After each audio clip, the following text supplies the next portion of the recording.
ಕೆಲಸ ಮಾಡಬೇಕಾಗಿತ್ತು, ಸಮರೋಪಾದಿಯಲ್ಲಿ ಕೆಲಸ ಮಾಡಬೇಕಾಗಿತ್ತು. ಯಾರೂ ಮಾಡ್ತಾಯಿಲ್ಲ. ಯಾವ ಮಂತ್ರಿನೂ ಯಾವ ಜಿಲ್ಲೆಗೆ ಹೋಗಿ ಎಲ್ಲಿ ರಸ್ತೆ ಗುಂಡಿ ಬಿದ್ದಿದೆ ಒಂದು ಸಭೆನೂ ಕೂಡ ಮಾಡಿಲ್ಲ, ಹಣನೂ ಬಿಡುಗಡೆ ಮಾಡಿಲ್ಲ.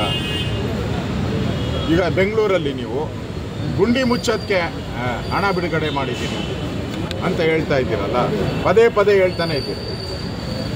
ಈಗ ನಿಮ್ಮ ಲೆಕ್ಕದಲ್ಲಿ 5,000 ಕೋಟಿ ಈಗಾಗಲೇ ರಸ್ತೆಯ ಡಾಂಬರೀಕರಣಕ್ಕೆ ಕೊಟ್ಟಿದ್ದೀನಿ ಅಂತೀರಿ. ನೀವು 5,000 ಕೋಟಿ ಡಾಂಬರೀಕರಣ ಮಾಡಿದರೆ ರಸ್ತೆಗಳು ಯಾಕೆ ಗುಂಡಿಗಳು ಬಿಡ್ತಾ ಇದೆ? ಇಲ್ಲ ನೀವು ಕಳಪೆ ಕಾಮಗಾರಿ ಮಾಡಿದ್ದೀರಾ ಅಂತ.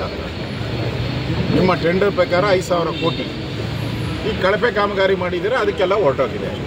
ಲಂಚ ಹೊಡೆದಿದ್ದೀರಾ, 60% ಲಂಚ ಹೊಡೆದಿದ್ದೀರಾ, ಅದಕ್ಕೋಸ್ಕರ ಗುಂಡಿಗಳು ಬಿದ್ದಿದೆ.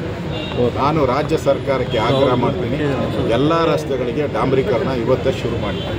ನೀವು ಪಾಟೋಲ್ ಮುಚ್ಚೋದು ಅದು ಕಾಟಾಚಾರ ಅಷ್ಟೇ, ಅದರಿಂದ ಏನು ನಯಾ ಪೈಸನೂ ಉಪಯೋಗ ಆಗಲ್ಲ. ನೀವು ಇವತ್ತು ಗುಂಡಿ ಮುಚ್ಚಿದ ನಾಳೆ ಬಂದು ಮಾಧ್ಯಮದವ್ರು ನೋಡಿ ಆ ಗುಂಡಿ ಎಲ್ಲ ಓಪನ್ ಆಗಿದೆ. ಇಡೀ ಬೆಂಗಳೂರಿನ ಎಲ್ಲ ರಸ್ತೆಗಳು ಆ BMTC ಬಸ್ಗಳು ಬೇಗ ಇದೆ, 19 ಕಿಲೋಮೀಟರ್ ಇರಬೇಕಾಗಿತ್ತು, ಈಗ ಅದು 10 ಕಿಲೋಮೀಟರ್ ಬಂದಿದೆ, 9 ಕಿಲೋಮೀಟರ್ ಕಡಿಮೆ ಆಗಿದೆ. ಒಂದು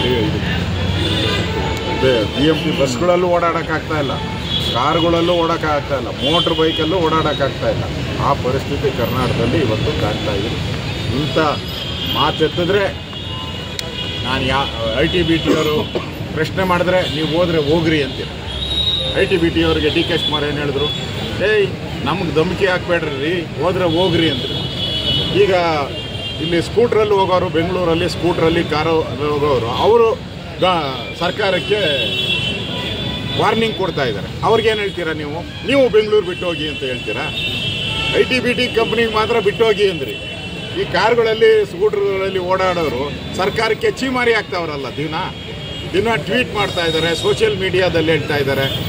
ಹಂಗಾರೆ ಅವ್ರನ್ನೂ ಎಲ್ಲ ಬೆಂಗಳೂರು ಬಿಡು ಅಂತ ಯಾವಾಗ ಹೇಳ್ತೀರಾ ನೀವು?